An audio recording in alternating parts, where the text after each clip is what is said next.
recordar tota la vida, com són les séquies, on naixia l'àvia, on jo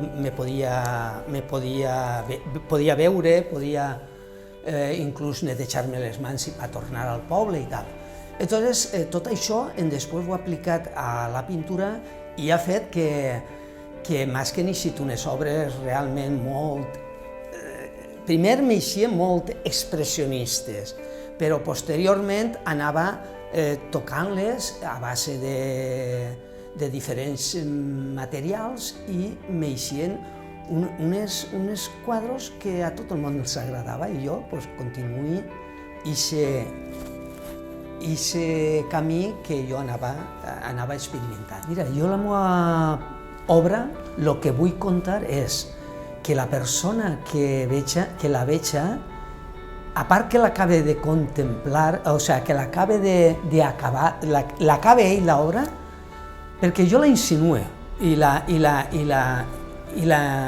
mostre, però la gent és la que la té que acabar. Entonces yo lo que intento es un placer en la persona, en un moment relax, en un altre que li recorde moments que ella ha viscut, o sigui, que no és una pintura